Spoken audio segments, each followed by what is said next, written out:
Good afternoon, good morning, good night, wherever you are. Welcome to Orinoco Tribune's special episode on Haiti.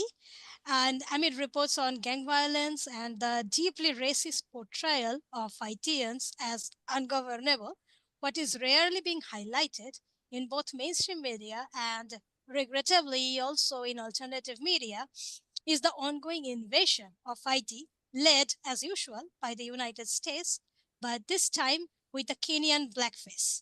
The political situation in Haiti seems to be unsustainable as well, with the US imposed transitional council unable to maintain a constant structure, let alone being in a position to hold free and fair elections on time. And amid this crisis, potentially anti imperialist uprisings are coming up as well. In order to discuss all these things and to put them in context and to try to understand where the country might be headed to, we are joined by Kim Ives of IT Liberté. Kim is a journalist, a documentary maker, and an authority on Haitian issues. He is one of the founders of the weekly newspaper Haiti Liberté, where he is a writer and an editor. Previously, he wrote, edited, and photographed for IT Progrès for 23 years.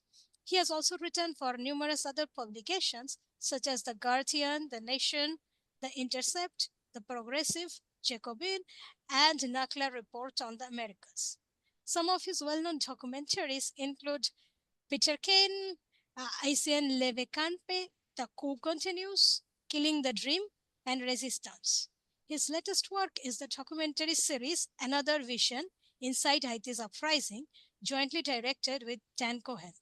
Ives is a member of Crowing Roosters Art, a film collective specializing in films on Haiti. He is a founding member of the International Support Haiti Network, formerly the Haiti Support Network, and has led numerous delegations to the country since 1986 to investigate human rights violations, union struggles, peasant land conflicts, and the state enterprise privatization schemes.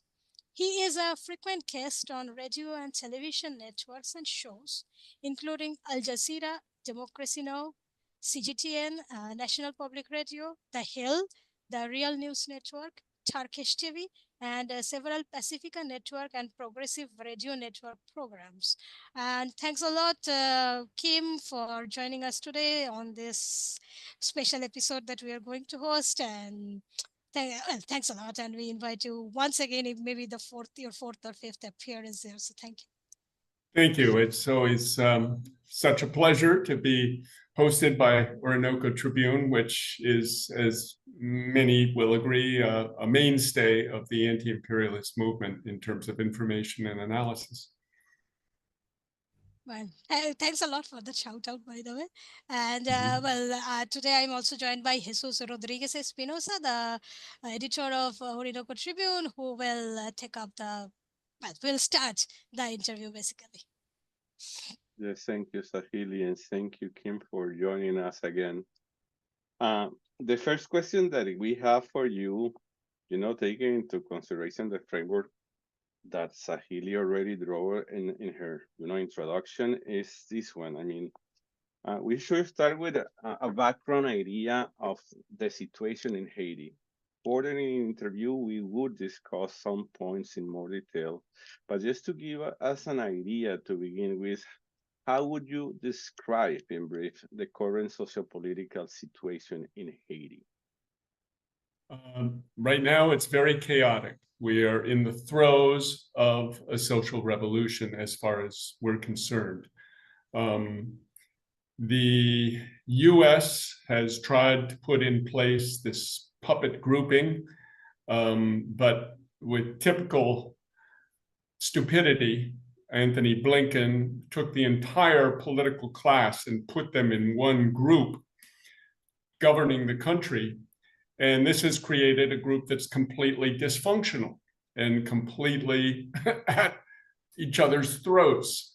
And so they built instability right into their puppet structure. And already we're on our second prime minister, Alex Didier Fils-Aimé, who just replaced Gary Coney about 2 weeks ago. Lenin said that revolutions don't happen when the masses are hungry and miserable. They happen when there's division within the ruling class. And that's exactly what's happening now. But not just in the Haitian ruling class, but in the, I could say, Western imperialist ruling class, as we can see everywhere from France, where Macron seems to be on the way out, to the US, where Biden has just gotten the heave-ho. We see complete acrimony between the different sectors of the bourgeoisie in each of these countries, how to manage the crisis. So right now in Haiti, I think, and that can change tonight, right this minute, the insurgency, which is called the Vivre Ensemble, the Live Together, which is a coalition basically of poor neighborhood armed groups, which has come together and is essentially they're building the plane as they fly it. Jimmy Cherizier, known as Barbecue, is of course the principal face of this movement. Right now, for the past week or 10 days, he's been silenced because essentially the other members of the Vivre Ensemble told him to chill out and stop talking so much on TikTok lives and etc. Mainly TikTok lives, which would have 4,000, 5,000, 6,000 people following, within 10 minutes of him starting one. TikTok kept closing them down. He would pop up somewhere else. They seem presently to have been able to ban all the Vivre Ensemble people who were setting up these TikToks. We'll see how they handle that. But right now, he's been quiet for about a week or 10 days. And, this has, of course, led to speculation. Was he killed? Is he sick? Is he in hiding? Has he fled? Blah, blah, blah, a million and one rumors. But they tend to have the upper hand at this moment in terms of initiatives, in terms of, I would even say, the propaganda war that's going on. The cops keep putting out statements that, oh, we killed 20 over here or 50 over there. And the masses are doing a bois calé, what means a kind of vigilance brigade barricades where they, kill supposed people from the Vivre Ensemble. We can get into that more. But in short, they're making stuff up. These things are sort of become patently revealed within a day or two or three. And it's gotten to the point where just yesterday, and we have this in the edition of Haiti Liberté that came out yesterday, 2 days ago, the police they put out arrest warrants for 3 Haitian expats living in the United States and Canada who have been joining those live streams that I just mentioned. And so they've put out arrest warrants and supposedly alerted Interpol to arrest them. I don't know. I've never seen any Interpol policeman or woman in the streets, and I don't know how that would even happen. I don't think they can arrest you because you don't agree with somebody's political opinion, but that's essentially what they're trying to do. So it kind of is indicative of the level of desperation of this puppet government and how flailing and crazed and authoritarian it's becoming in its efforts to try to steady the boat. But in the final analysis, the Vivre Ensemble seems to have the upper hand in terms of propaganda and even in terms of force on the ground, while the government seems to be beleaguered and divided and totally lacking any popular support in the population. So that's the thumbnail I would give. Of course, by government, of course, you mean interim government, because it does not even have a government right now, right? Right. It's just a cabal at the head. Just something put together, haphazard, so whatever. Just the US puts together interim, parallel, whatever governments around Yeah. the world. But anyway, so I was going to ask you specifically something that you have, I mean, in IT Liberty, you have published it.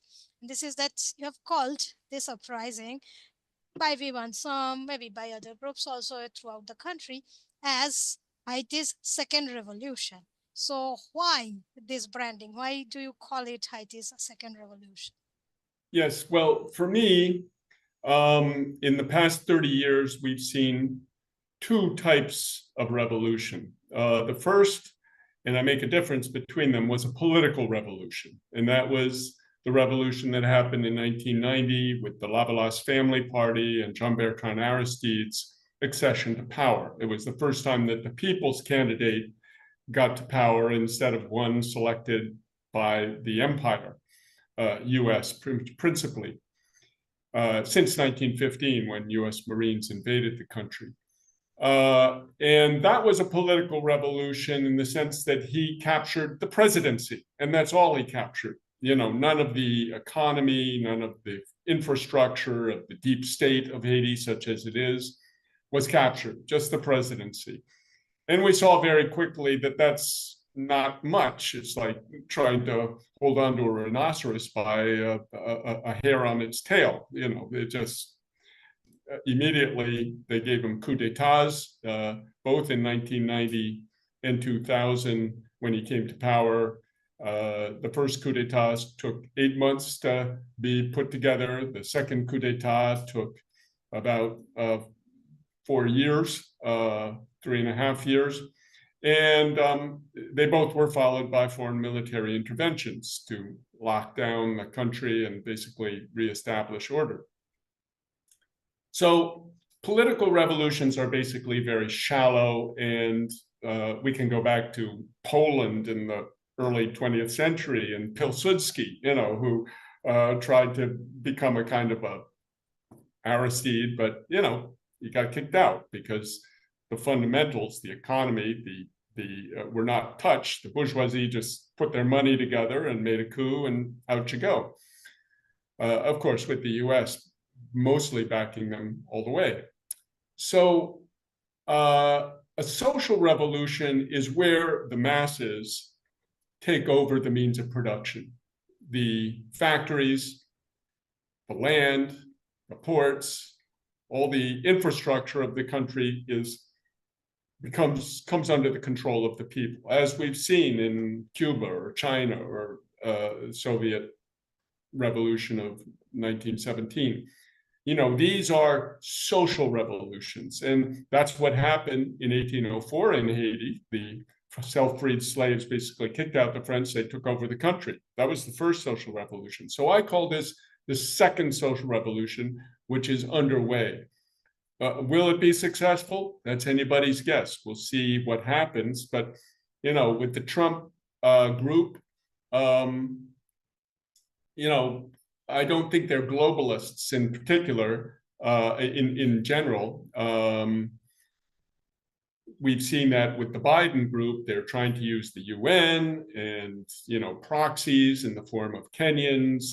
They're going through all kinds of permutations. And as we've discussed in your programs, this is all so they can put in place the Global Fragility Act, which is an act which basically puts a US military base in a country on a bilateral agreement basis for 10 years and puts the country on a lifeline of US surplus food, what they call, PL 480 or food aid, which, as I think Hubert Humphrey said, is food is a weapon, and it's our most effective weapon. So that's the US end game, is get there. And so to make it not too ugly to have US troops, basically invite US troops, they're trying to go through this whole Kenyan rigmarole. But I don't think Trump will do that. I think he's more of a, just get the job done. We're sending the 82nd Airborne and we'll, take over and do it, just the same way he did in Syria, where they hold 1/3 of Syria, their oil fields, just as he's going to be more blatant. They take the mask off, they take the velvet glove off, and they just, that may be one, or they may just disregard Haiti. It's a shithole, as he famously said back in 2017. So anyway, we'll wait and see. But that social revolution is really what the vivre ensemble, what Cherizier has been articulating for the past 4 years. Oh, let's hope. I mean, I call by Trump more honest in a twisted sense of the term, but yes, he's like with mask off. At least you can see exactly what the U.S. empire is without its all sorts of masks. So, since you mentioned Cherizier, I was going to ask you about him, and I consider him. I mean, he seems as one of the most enigmatic figures in this second revolution. So, and you have in this program, as well as in IT Limited specifically, as well as in other television appearances, you have explained, discussed his position in detail. However, there are some organizations, which we'll not name here, but anyway, organizations that are supposedly on the same side of the political spectrum as you or I am. They hold the view that the coalition that Cherizia heads, that is Vivansam, is a gang and a tool of the bourgeoisie. This is a direct quote. So, from where does this discrepancy in vision arises? And do you think that Cherizia's former career as a police officer contributes to this negative image of him, or is there anything else there? Okay, well, we'll try to unpack it or tease apart this disinformation, I could call it, which is fundamentally the position of the State Department of the Haitian bourgeoisie, is to vilify the guy who's threatening the system. To begin with, the question of the gangs are tools of the bourgeoisie. Let's deal with that half-truth, because that's probably the most complex part of it. Because really from 2000, when Jimmy Cherizier founded the G9, which was called the G9 Family and Allies, mess with one, you mess with all. This was in June of 2020. He founded it, and its purpose was to stop kidnapping, extortion, rape, all crimes in the poor neighborhoods, and to get services for those neighborhoods, hospitals, roads, schools, electricity, sanitation, and all the fundamentals of civilization. The next day, the bourgeoisie set up a counterfront called the GPEP, which was basically the criminal groups which were involved in kidnapping, etc. And that began basically 3 years of war between the G9 and the GPEP. And the GPEP, which means G people, was supported by the bourgeoisie, by the government of Ariel Henry, who came in after Jovenel Moise's death. And they were there precisely to fight the G9. And so this has been the dilemma for Cherizier, was he was outgunned, out-soldiered. They had more ammo, they had more money than he did. And so he was always, in his attempts to overthrow Ariel Henry in the fall of 2021 and the fall of 2022, he said, I can't do it because they hit me from behind. I'm going up against the police as well as the JPEP. So he couldn't get anywhere. He said, my only solution is to win them over. So when Ariel Henry was inviting in the Kenyans, he went to these guys, and even in Another Vision, you'll see, he's always said, my enemy are not these guys I'm fighting. My enemy is the bourgeoisie. My enemy is the imperialists. And so his goal was to win over these groups which had been involved in criminal activity and supported by the bourgeoisie. He had to win them over because he said, listen, the Kenyans are coming. They're coming for me. But when they get me, they're going to come for you. So you have all interests to throw in with me, and we set things straight in this country so we can stop this, because none of us are happy doing it. Even the criminal gangs, they don't enjoy kidnap. They're not sadists. They're just desperate, and they don't enjoy kidnapping or all the terrible things they've done.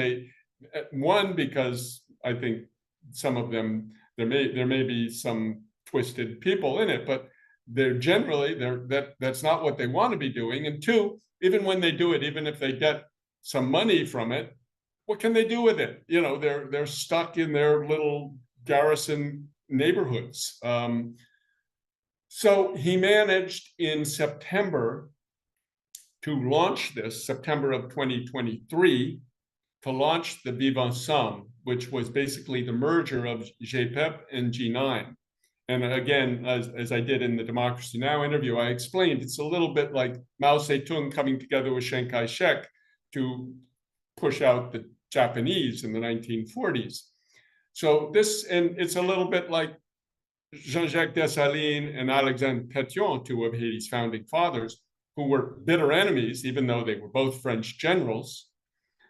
Just as Cherizier has been a cop of the Haitian police for many years, but those two French generals put aside their differences. They were enemies. They got together and they made the Haitian Revolution, and that's why the Haitian flag has the motto on it: "Union makes force." So they got their forces together, and they basically, from September to February, in the latest film we have, Haiti Liberté with Uncaptured Media of Dan Cohen, is Intervention versus Revolution. And we're interviewing Cherizier on February 10th or 11th. And we were saying, your Vivre Ensemble doesn't seem to have really come together. And he's very honest. And that's one thing I really like about Cherizier. He's always very honest. And he said, it's true, we failed so far, but we're going to keep trying. We're trying to put it together. Because at that point, he was still fighting with neighbors, and the formality of the Vivre Ensemble hadn't really taken hold. But when Ariel went to Kenya to sign the final arrangement at the end of February, that's when they all saw, wow, this is really going to happen. And they came together, and Vivre Ensemble really was born on February 29th, when they all coordinated, started to go after the police, shut down the airport, and basically kicked Ariel Henry out. So that is really the explanation of how the bourgeoisie at one point was backing a portion of the gangs. But since Vivre Ensemble started, the bourgeoisie is totally against. There's no bourgeois who support the Vivre Ensemble.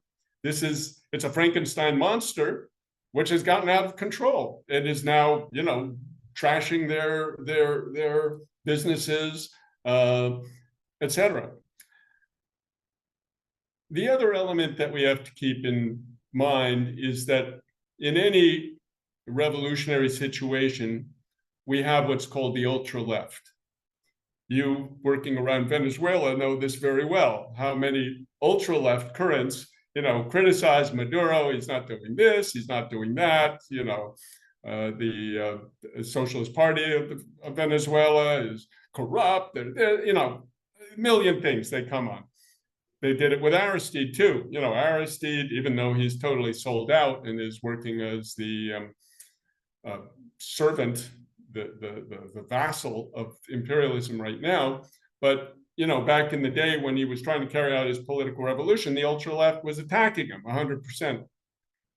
So for us, that's exactly what these are. These aren't even organizations generally, Jesus and Saheli. These are mostly individuals, trolls, influencers, I guess we call them in this day and age, who come out with all sorts of incoherent things. Kim Ives and Dan Cohen are CIA, but then the next minute we are, it's incoherent, because one second you're CIA, and the second moment you are supporting the very target of the CIA and the NED and the State Department, which are the gangs. So you don't know,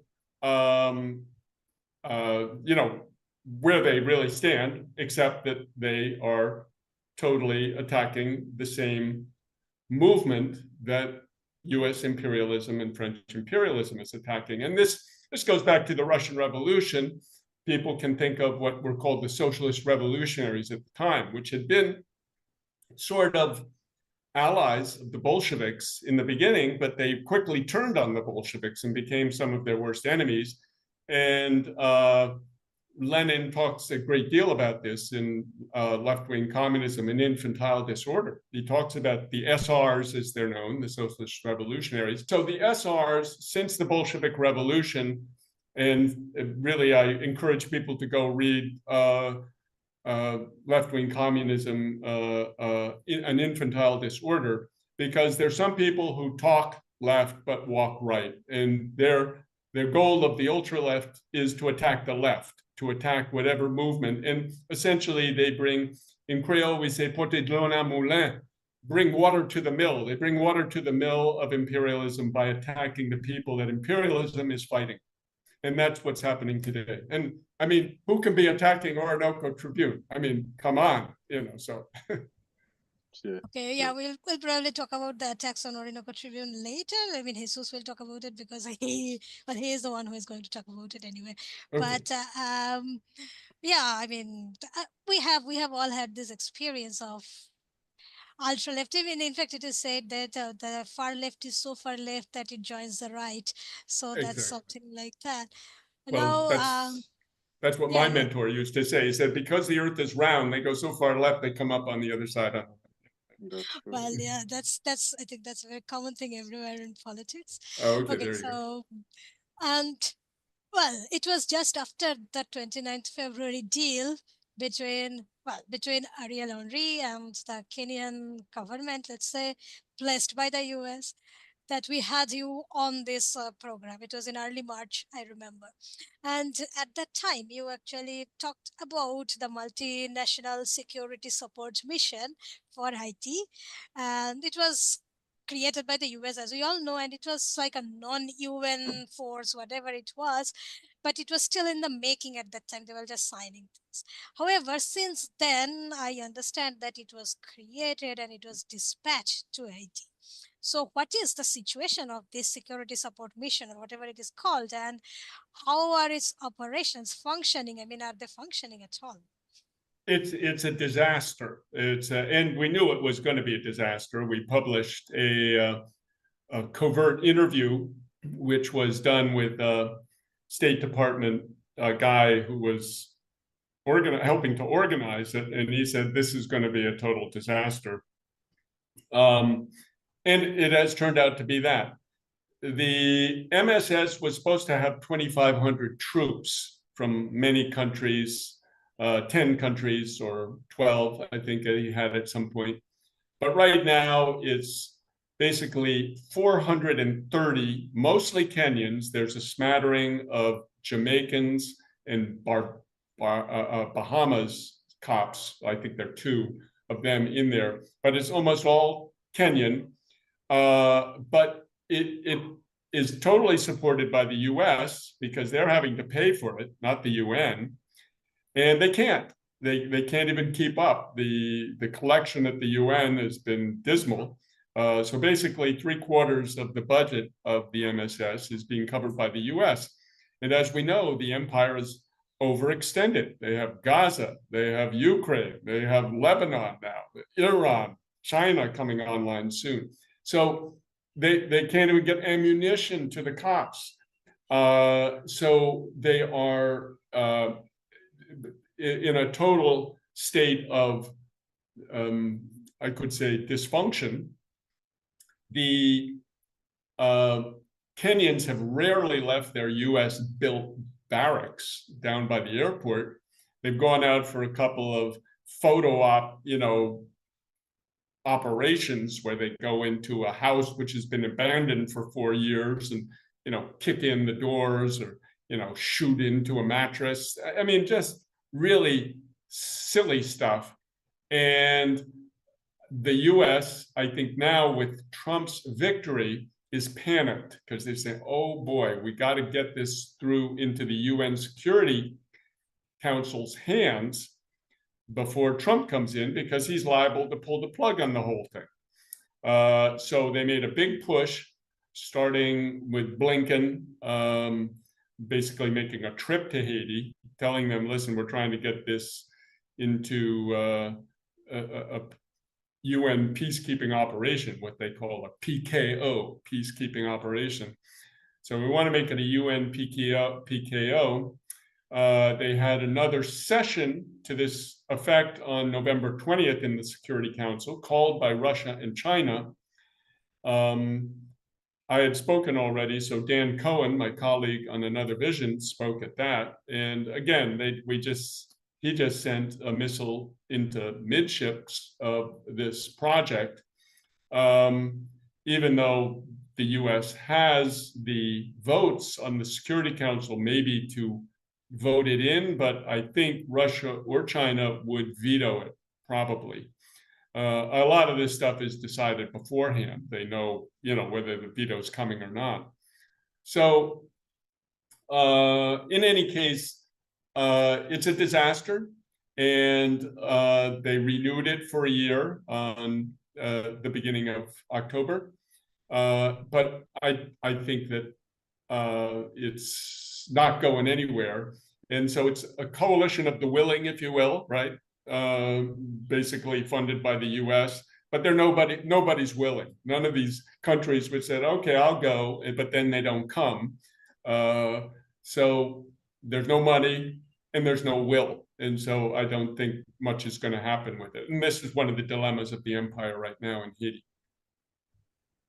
Well, I'll be really glad if that, it does not go through, because in fact, there is the UN peacekeeping mission has been misused in Haiti. If you will, you know better than me, but there is no reason why there should be a UN peacekeeping mission in Haiti, because it's not at war with any other country. The UN peacekeeping Exactly. mandate, US peacekeeping mandate is not for internal issues, right? As far as I understand, but apparently many people don't. Anyway, so we are going to No, that's talk very important to underline. You are not supposed to send foreign peacekeepers in just to stabilize the internal things. It's for international peace and security, which means a fight between two states, between India and Pakistan, say. But you're not supposed to send it in to Haiti. So, yeah. I have seen that.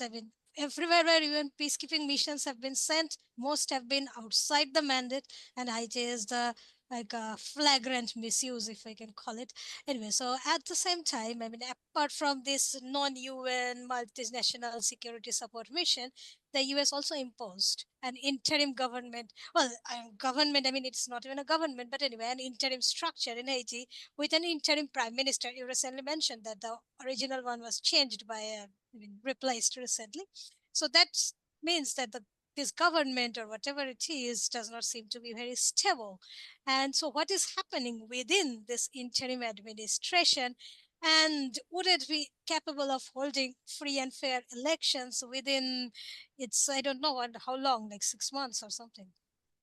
yeah, I'll be extremely surprised if they're able to bring in an elected government on February 7th, 2026, which is when it's supposed to be put in place. They can't even get the Electoral Council together right now. They're in a retreat. The EFES, which is another branch of this deep state, NED, EFES is the International Election System, International Foundation for Election Systems, EFES. So basically, that's the arm of the soft power that goes in and directs how they're going to set it up. And so they're meeting as we speak in Cape Haitian, in the north of Haiti, to try to set up this election. But it's, they don't control anything. And this council, when it came in, they immediately showed their true colors, 3 of the counselors went to the president of a bank and tried to shake him down for about $800,000 to say, listen, if you want to keep your spot, this was the National Bank of Credit, BNC, you're going to have to give us 800 grand. And if you don't get it, you're out. Well, he went and immediately blew the whistle on this. He went to Kony, the former prime minister, now out, we'll get to that. And instead of sanctioning these guys, they fired the bank president. And there became a huge crisis within the what's called the TPC, the Transitional Presidential Council in English, CPT in French. But TPC had a huge crisis because some of the rivals of these groups, because there are, just to give the TPC structure a little bit, there are 9 members of the TPC. 2 of them are just ornamental, they're non-voting, they represent the NGOs and the church. But the 7 voting members represent basically the 7 different political sectors of Haiti's political class. Some of them overlap a little bit. So they're all rivals, but they're basically in 2 different blocks. And one of the key blocks is an alliance of, I could say, the business community, because most of them are parties, except for, as usual, the business. The bourgeoisie has their own representative in there. So the bourgeoisie, a thing called the Montana Accord, which is sort of the enlightened liberal bourgeoisie, headed up by people who participated greatly in the 2004 coup d'etat. And then the Lavalas family party, which, so those 3 are kind of one sector. And right now, they're the ones in power. That's the dominant sector. Because the guys who were involved, 3 of them from other sectors who were involved in this corruption scandal, they didn't know what to do. Are we going to kick them out? Are we going to fire them? Well, they took a half step. They said, instead of these guys assuming the rotating presidency, because basically they're having each one of the presidential counselors hold the presidency for 5 months, and then that will bring us to the election. Okay, so they said, okay, you guys can't do it, and they replaced, for instance, the person who was supposed to be president now was not the guy who is Leslie Voltaire, who represents the Lavalas family party. So just to give it more of a class thing, essentially, as in most countries, there are factions in the ruling class, in the bourgeoisie of Haiti. There was one faction which was linked more to the Martelly sector, what is called the PHTK, the Haitian Bald-Headed Party. And then there's another faction, let's call them the Republicans. There's another faction, which is kind of the Lavalas family and what's called Unité, Unity, which was the party sector of René Préval, who was sort of some sort of ally of Aristide, even though they had some quibbles at some points. But right now, Lavalas and Unité and their bourgeois sector is supreme. PHTK people have been kicked out. So that is who's ruling. Is Leslie Voltaire is the president right now, the temporary president for the next few months. And the prime minister, who has replaced Gary Kony as of 2 weeks ago, is a guy called Alex Didier Fissimé, who is part of this bourgeois group, which has at its core a bourgeois group known as the Makaya group. And it has Fissimé, a guy called Olivier Barrault, another family called Handal, Handal, also another bourgeois called Baussan, Baussan, and of course the Vorbe family is very key. Dimitri Vorbe has always been the backer of Unité. I hope I'm not going too much into the weeds here, of Unité, the Préval sector, and Pasha Vorbe is practically the guy who runs the Lavalas family now. So basically, those are the bourgeois groups running the show in Haiti right now, but of course, under the aegis of the US State Department and Anthony Blinken. And they're so royalist, just to give you a last anecdote, is that Leslie Voltaire basically told the foreign ministers who were coming into the new Didier Fils-Aimé government, the foreign ministers had to not be anti-Dominican Republic, where I am right now, in any way, because Luis Abinader, the president here, who is very pro-foreign intervention in Haiti and is kicking out 10,000 Haitians a week out of the Dominican Republic. 500,000 Haitians have been kicked out of here in the past 2 years. He basically said to the foreign ministers coming in, if you have any quibbles or criticisms for Dominican Republic, you're not getting the post. So that just shows you what lackeys we have in the leadership of the country at this point. Not even a real leadership, but imposed. And who does Yeah, it? totally. Total finger puppets. Yeah. Who do they even lead? That's the question. But yeah, I have already mentioned Dominican Republic, and we cannot talk about Haiti without talking about Dominican Republic. And I find it very funny that there are still many people who consider Abinader to be some sort of left. I mean, really. But anyway, so we're not going to talk about Dominican Republic Haiti relations. So this thing is about the economy. I'll specifically focus on economy, perhaps. So the many economists, and including some on the left, compare the economic situation as well as the social conditions of Haiti and Dominican Republic, and call Haiti or Haitians ungovernable, and that there is no way for Haiti to develop and ostensibly to become like the Dominican Republic. So apart from the obvious racism against Haitians, what other fallacies do you see? I mean, would you like to highlight surrounding this statement, this comparison between the two? Well, I'm going to give an anecdote to begin the response. I remember I was traveling with a Haitian colleague at one point in an airport. I think we were in Miami, maybe, or we were in Miami, maybe waiting for our bags. And the guy says to him, he goes, Haitiano? And he goes, see. And he said, oh, both people. And so my guy kind of thought for a minute. He goes, Dominican? He goes, see. And he goes, oh, prostitute. So to me, that's the essence of the difference between Haiti and Dominican Republic. And we can just take one figure, say external debt. How much money are you taking from the capitalist countries to float your economy? Haiti has a foreign debt, external debt of about 2.5 million. The Dominican Republic has somewhere between 40 and $48 million.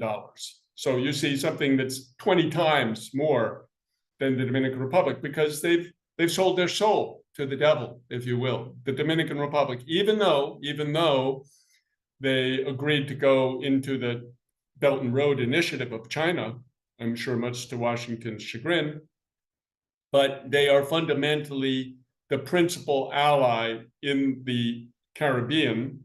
Puerto Rico, of course, is captured, but the Dominican Republic is the principal ally, basically keeping track of what's going on in Haiti and acting as the bad cop, constantly calling for foreign intervention, for whatever is most reactionary. So basically, the Dominican Republic, if Haiti were to sell out and have McDonald's and Kentucky Fried Chicken and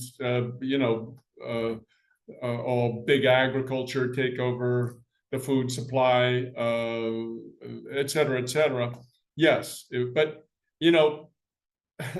Dominican Republic, as we know, they're big baseball players. That was brought in by the U.S. Marines at the beginning of the 20th century. Haiti never accepted baseball. Until this day, they don't play baseball in Haiti. They play soccer. So there's something very deep in the Haitian DNA which rejects the imperialist takeover of their country. So Yeah, it makes perfect sense that defenders of the imperialist program, including those on the left, which do it in a convoluted way, would say, yeah, Dominican Republic should be our model, rather than Cuba, the other neighbor next door, which, you know, would be a better model, we think. Yeah, Let but there me, was Sahi, yes, yes, sure. let me add like an additional question within that question. Mhm. I mean, now that we're talking about Dominican Republic, and its role in the, you know, foreign intervention in Haiti, I know that sometimes it's not nice to do this, but what countries do you think are doing the worst in Latin America in relation to the Haitian crisis? You know what I mean? Yeah. I don't want you to name names, but maybe naming names and proposing like a different path to those countries might be more constructive than just naming names. Okay. You know? Okay. Well, I'm afraid that's all I can do is name names because I haven't studied it deeply to even know a lot of the dynamics. But Dominican Republic, of course, in every Security Council meeting, Dominican Republic is there. They're not part of the Security Council, but they're always invited. They always sit right next to the person giving the presentation. For example, when I gave it in December 21st, 2022, Dominican guy was sitting right next to me, foreign minister. So Dominican Republic is a key role in being the like the Honduras with relation to Nicaragua in the 1980s. You know, it is the, and it's always been that. It's always been the counter-revolutionary force on the island of Hispaniola. But the key countries in CARICOM, because CARICOM has been the real handmaiden of Washington in this, are Jamaica, Guyana, and I'm afraid to say Barbados. I'm not afraid to say, I will say. So those three have really been the lead agents on this. You know, Gonzalez in, remind me, Saint Vincent and the St. Grenadines. Vincent and Grenadines, right? It's the duality of it, which always confuses me. St. Vincent and Grenadines has been sometimes kind of good, a few others, but those three are really the leaders of the Caribbean / Latin American push. Bukele is making a bid for involvement. You know, he wants to come in, Mr. Tough Guy, Mr. Rambo, and, you know, fix all the gangs in Haiti. He's got another thing coming if he thinks he's going to be able to do that. And yeah, that's about it. I don't know. I'm just waiting for Milei in Argentina to throw his hat in the ring. But basically, those are the main ones, Jesus. Okay, thanks. I mean, it's good to know that Brazil is not being one of the worst in this regard. Well, you know, Brazil has been as usual. Lula is so unclear. I mean, one day he says something good, and the next day something terrible.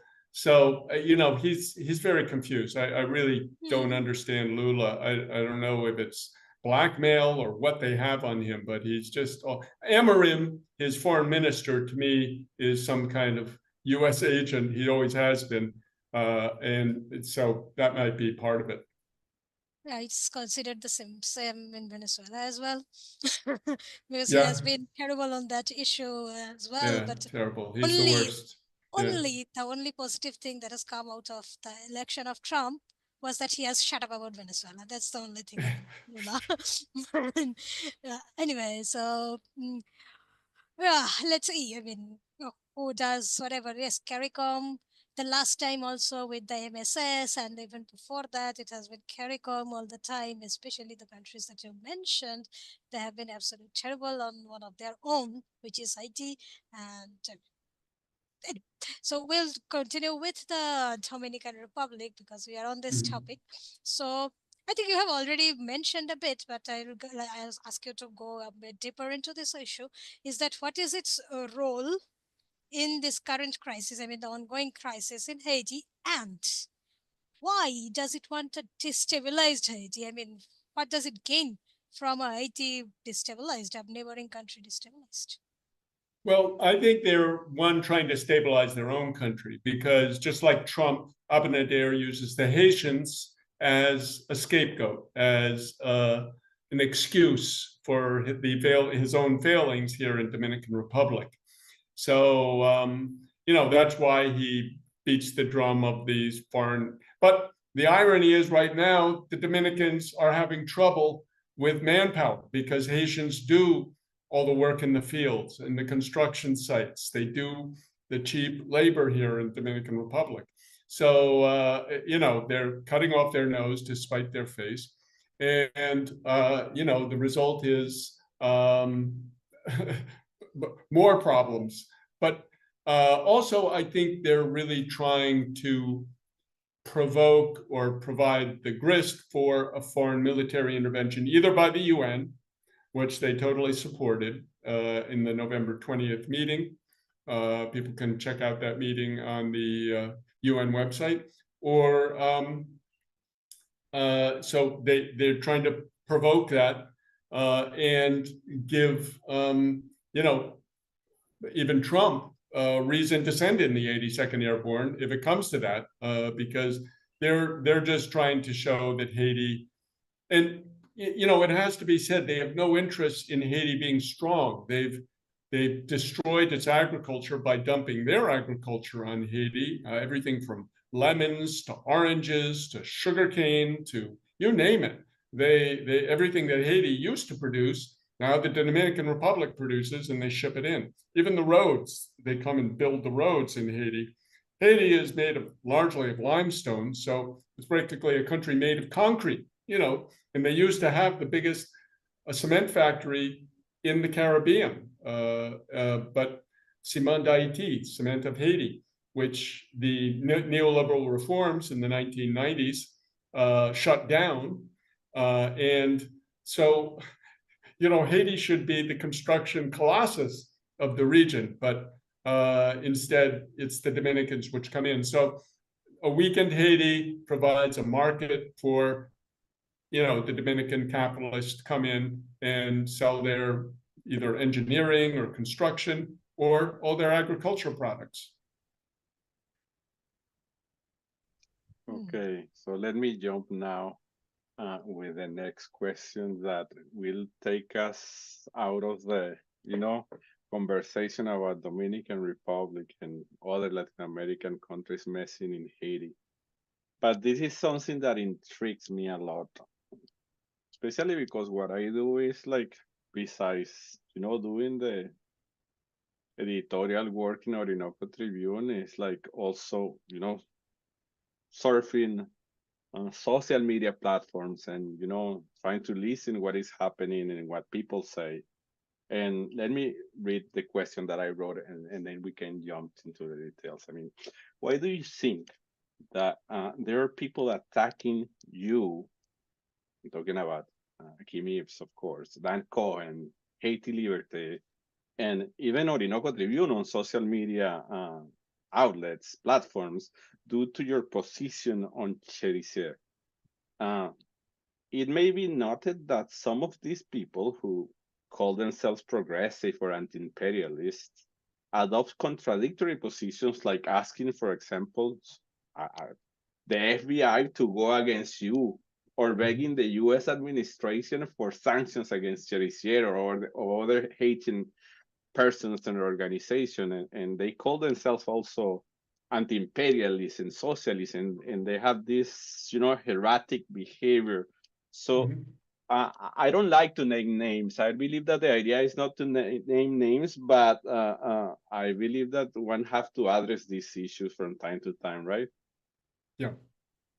Right. And, I'll say a little bit, as I was saying before, these tend to be ultra leftists who generally don't have any real base. We have one character in New York who's organized 2 demonstrations now outside Haiti Liberté.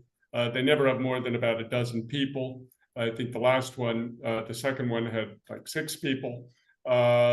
And I mean, they have nothing better to do, but you don't hear them bringing the same denunciation of Leslie Voltaire and the Lavalas family. This is not their problem, what imperialists are doing. Their problem is what Haiti Liberté, which I can say has been the standard bearer of the anti-imperialist left in Haiti for 18 years now, going on 18 years, because they disagree with our position on Cherizier and the potential of it, and the fact that we, as Marxist-Leninists, as scientific socialists, as anti-imperialists, need to accompany this, what we see as almost a spontaneous, almost autonomous uprising in the poor masses. The bourgeoisie gave them guns to fight among each other. They got religion, as they say in Creole, zombie goûté sel, the zombie tasted salt, and he came out of his trance, and now they turn their guns on the bourgeoisie. We should be supporting this. We should be guiding it. We should be trying to say, listen, look at the experience of Venezuela or Cuba or China or Russia or whatever experiences bring our years, our decades of involvement in this and help them bring the ship into port. So, fundamentally, there's another thing, Jesus, which I didn't say in the last one, is in many ways, these people are threatened by somebody like Cherizier. Because a lot of these people, and again, I won't name names, but they're essentially, they criticize imperialism, but they're usually part of it in the sense that they work for NGOs or organizations that are basically NGOs, or they're based in the United States or Canada. They, as they say, they sit on the back of the bull, but they talk bad about it. In Creole, another proverb. So they fundamentally, Cherizier did what they should have been doing: go into the poor neighborhoods and say, look at the sewage these people are living in, as he does in Another Vision in the third episode, where you are taken around these horrific slums. Why weren't they doing that? Why don't they applaud that? Why don't they say, yes, that's great? No, they have to fight it. They have to say, no, the guy's a devil. And, the other irony is they have no sense of irony. In the beginning, it used to be said that there was a neighboring neighborhood, an adjacent neighborhood to Cherizier's Lower Delma, Delma 2, 4, and 6. Those are the names of roads that come off the main artery, Delma. And that neighborhood's name is Bel Air. And this was presented by these same people as the victim neighborhood. Cherizier is trying to take it over. He's attacking them. Terrible things. And now that neighborhood is no longer the victim, the darling, but it turns out, as it's been revealed, that it was run by a kidnapper, a guy called Kempes Sanon, who was, basically the aggressor. And Cherizier was doing defense, as Cherizier would say, if you hit us, we'll hit you back harder. So this left, so-called, between quotation marks, basically a wolf in sheep's clothing, in our opinion, was always holding up Bel Air as the victim and Cherizier as the aggressor. And even now, when it's been shown to the world that Bel Air was the base of these attacks, of this kidnapping ring that Cherizier was basically facing, they still continue with the same. But now it's been transferred to another neighborhood just next to them also, called Solino. But again, as we've shown in Haiti Liberté, and people can go to the site to read these, Solino was essentially a group of cops, and the bourgeoisie and the government, which was supporting Bel Air in their fight against Cherizier, are now supporting Solino. They're the ones who they're sending the guns, ammo, money to fight Cherizier, because Cherizier basically won over this Kempes Sanon, what he calls making a deal with the devil, to neutralize him. He brought Kempes Sanon into the Vivre Ensemble group, even though he doesn't take a very public role in it. And to some extent, Kempes Sanon is under the control of some other heavyweights in the Vivre Ensemble who have basically said to him, listen, buddy, you better you better behave and not mess with Jimmy because, that'll be fatal for you. So he's, or sort of despite his proclivities, the other day, for example, I'm sorry not to get too far afield from your question, Jesus, but there was a kidnapping on November 6th or 9th in Delma 60. And I gave a speech in Washington on September 6th. And there was a nun from the a Maryknoll nun there. People who know Maryknolls tend to be pretty progressive. And she called me and she said, wow, Kim, I was there at your presentation. But, I have a friend in Delma 60 and her 2 grandsons and 2 other kids that she's taking care of were kidnapped by somebody and along with their driver on their way to school. Can you find out about it? I said, well, I'll see. I didn't really want to bother Cherizier about it, but I sent him a message. I didn't hear back, so I thought, well, maybe he's got too much going on to be able to deal with this kind of thing. But sure enough, 4 days later, there he was with the 4 kids, the driver, and also a journalist who got kidnapped. And he said, listen, these people got kidnapped, and it was a Viva Ensemble member who did it. He was talking about Campesino. He didn't name him, the Bel Air guy. And he said, this member violated what we've agreed on. He's being sanctioned.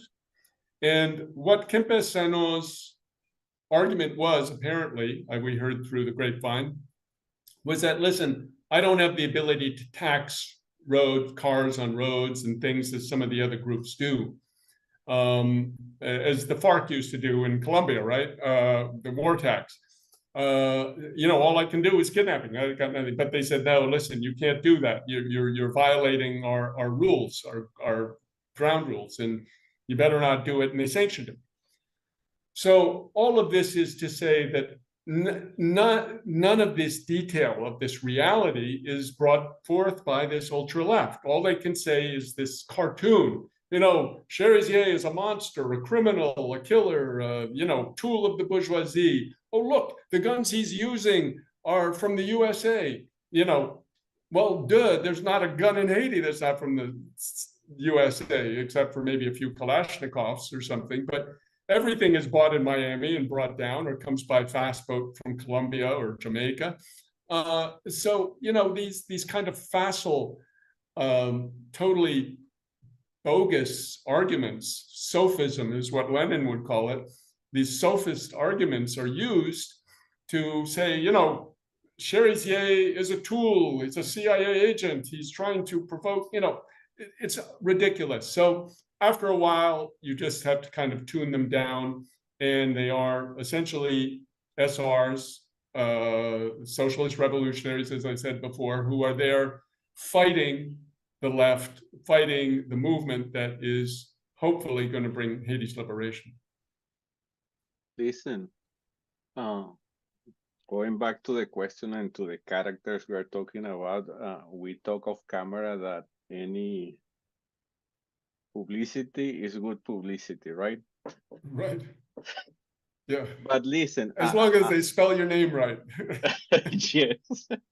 But listen, now that we were talking, something came up to my head that might explain why sometimes I try to play the devil within our editorial team about this particular issue of Cherizier.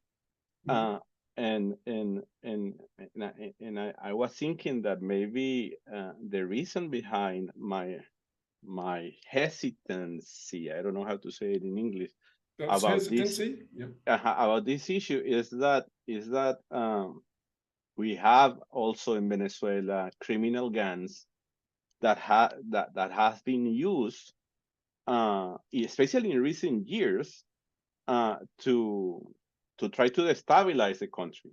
I mean, the right wing in Venezuela has been using, at least since 2020 or 2021, gangs to try to destabilize the country, starting with the Gideon operation in 2020.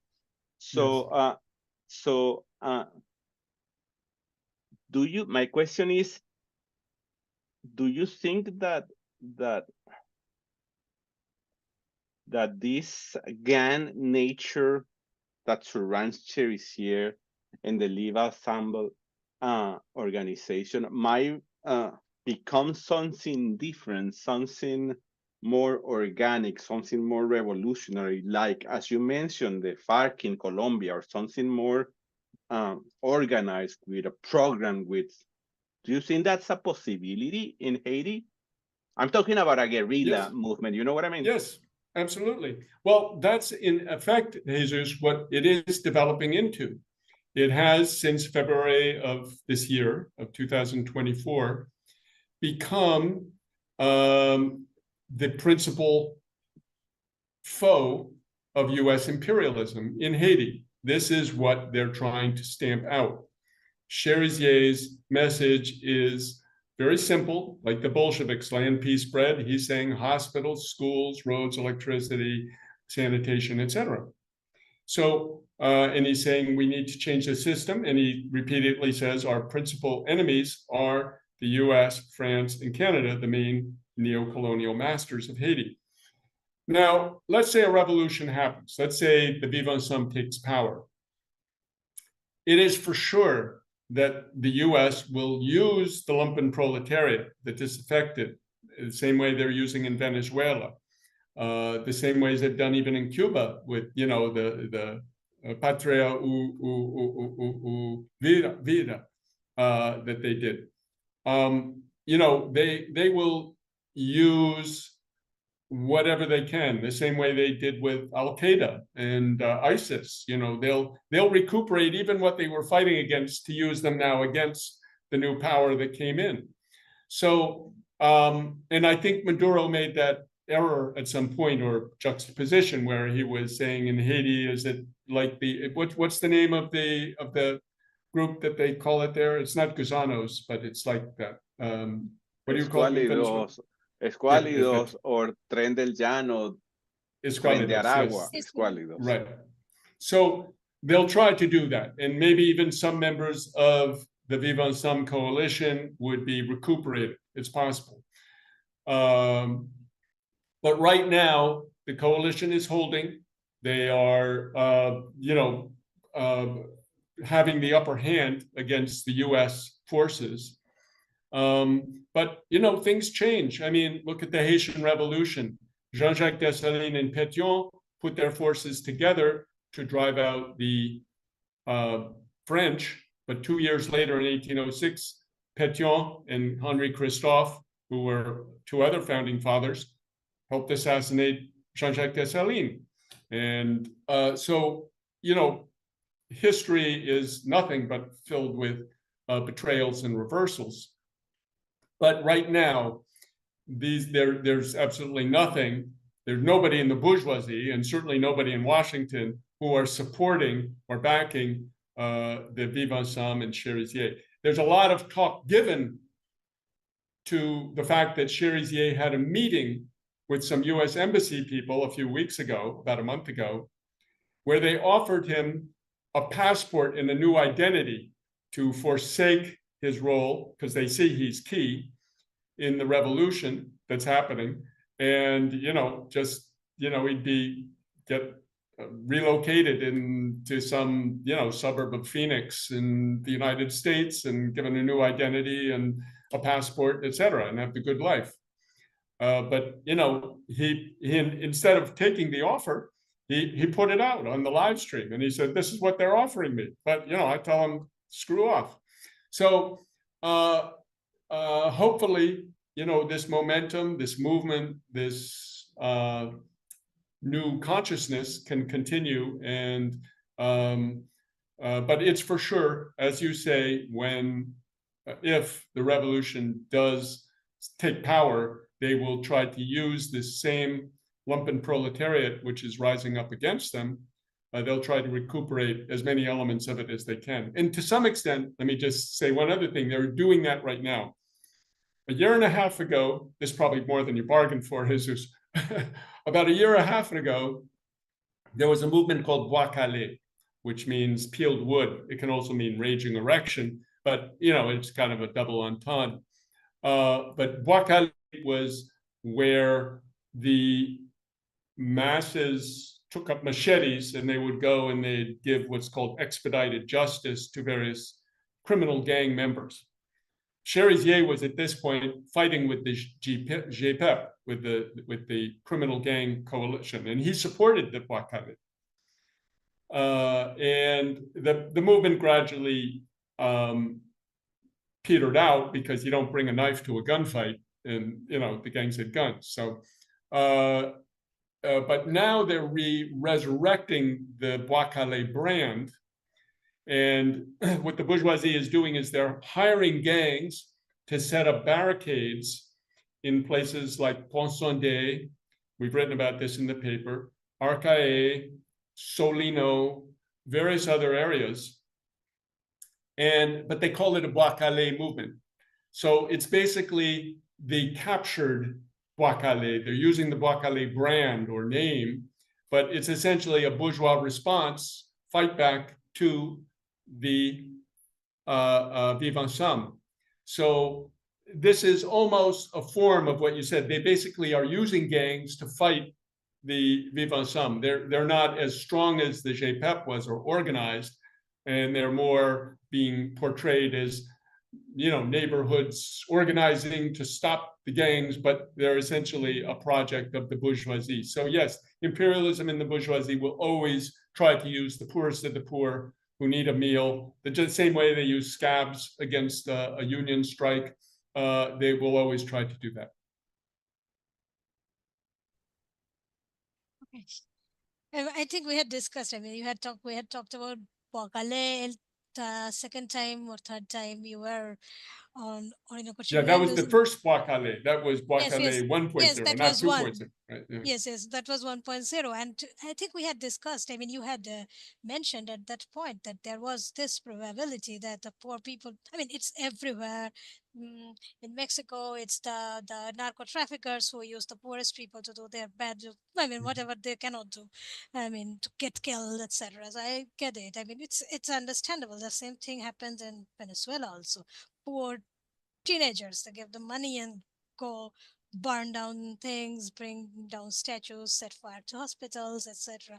So it's always understandable that this will happen. And it probably will depend on the strength, ideological strength, let's say, but also strength of We Want Some or whatever other organization may come in its place to well, but probably put this down or reinsert them back into their folds.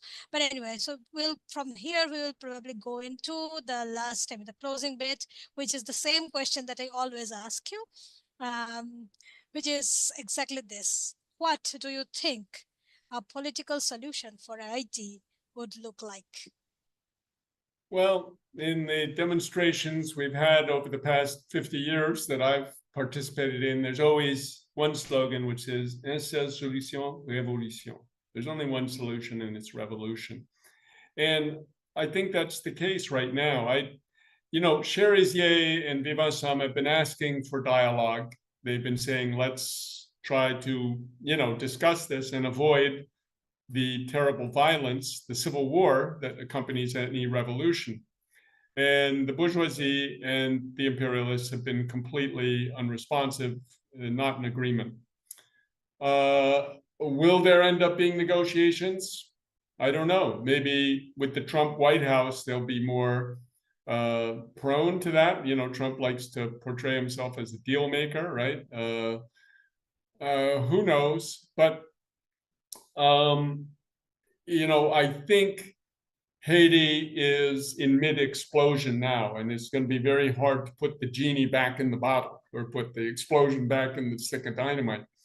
This is, a process which has momentum, and people are beginning to see, the need to break away from the empire worldwide, I think, as it gradually loses its strength and becomes more and more overextended, debilitated, compromised, discredited. I mean, the genocide in Gaza is just creating converts every day. So I think in Haiti, even, which has always held up the US as, some sort of great arbiter and great force for good in Haiti, people are seeing that it's just not been the case. And that's why, to me, at this moment, Haiti has never had a more propitious alignment of the stars for revolutionary change. We have won the overextended empire, caught up in all of its wars and growing numbers of them around the globe. We have two, the fact that there's no legitimate or legal government in place in Haiti of any sort, not one even mayor, a local official. Three, the people have just had two foreign military interventions in 1994 and 2004, which were terrible experiences. The people, as I said at the UN, were the ones who were massacred and demonized and brutalized.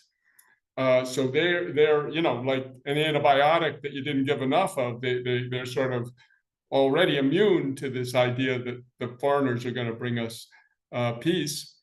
And four, the question that there's this division in the ruling class, both the international, but also within Haiti. They're just fighting like cats and dogs among each other, like too many chefs in the kitchen, too many captains on the bridge of the sinking ship. They can't figure out what to do, and they're getting desperate and crazy and doing really dumb stuff. So, this is an interesting moment, very interesting moment. And I think that all the neighboring countries, particularly Venezuela and Cuba, should be following this very closely and understanding the dynamics at play. Thank you, Kim. Well, thank you, guys. I mean, really, Well, Orinoco, it's like my my go-to website now these days. What happened there? Let me see, and then I get it from you guys. So for Haiti thank you for Liberté. everything you do, and we really appreciate your role in the world today. Thank great, you, great. thank you, and we That's appreciate the role of Haiti Liberté. Thank great. you. Go ahead, Sahi. Yeah, I mean, just before closing, I'll just give Kim the opportunity to say anything else that we may have missed. This is also something we may have missed something. So if there is something that we have not talked about that you consider important, now is the time to say it. Then I will ask Jesus to close this out. Yeah, I just think that really people have to look at the alignment when you find yourself on the same position as the U.S. State Department. Re-examine your position, because there's something wrong with that equation. If you're an anti-imperialist or a leftist or a progressive, when you find your enemy is also the enemy of the State Department and the CIA and the NED and the NDI and the ERI and all the imperialist agencies, something is wrong. Something is wrong. You cannot continue to defend it, no matter what kind of somersaults you make. And a lot of these people, this kind of goes back to the two questions that happened about that. They think they're playing, I don't know, 6-dimensional chess or 10-dimensional chess. This is pretty straightforward. This is the empire trying to crush a spontaneous uprising. Okay, maybe it makes you lose a little face because all your slogans and tough talk over the years are being shown to be just hot air, when here is a guy on the ground risking his life, taking on all the demons, very outgunned, very vilified. And, okay, you may have to eat a little crow. I mean, we freely admit that we had it wrong in the beginning. We were republishing the reports of the NED-supported human rights group RNDDH about Cherizier and the La Saline massacre before we tasted salt, as I said. And, my director, we have him to thank for that, because he's the one who said, Kim, we got it wrong. Go down and talk to Cherizier. I think we got to change our position. So don't be afraid to change your position, comrades. We won't hold it against you. Crow doesn't taste that bad to eat sometimes. So, let's go forward. Good point, Kim. Good point. I agree completely with you, and it's important also to recognize editorial mistakes, and Right, mistakes right, happens, and we are all human, right. and we are all susceptible to have wrong opinions and wrong positions from time to time. But that's the quality of the human being that you are. I mean, Yeah, if you are you're able to capable change. of learn and be open to receive different sources of information, you always be on the right side. So I believe that's what you're doing in Haiti Liberté, and that's why you and Dan Cohen and all the people that works in Haiti Liberté does, and that's why we always try to follow also whatever happened in Haiti through the lens of Haiti Liberté. And that's why we are certainly going to interview you again with the help of Saheli, that he's always around monitoring also very closely everything that happened in Haiti. So we hope that we can interview you soon, maybe with good news about Haiti. We all Well, hope that. yeah, Un thank you very abrazo. much. Yeah. Un abrazo, compa. Okay, I'm proud too. Yeah. I'm Thanks a going to lot. stop Thank you.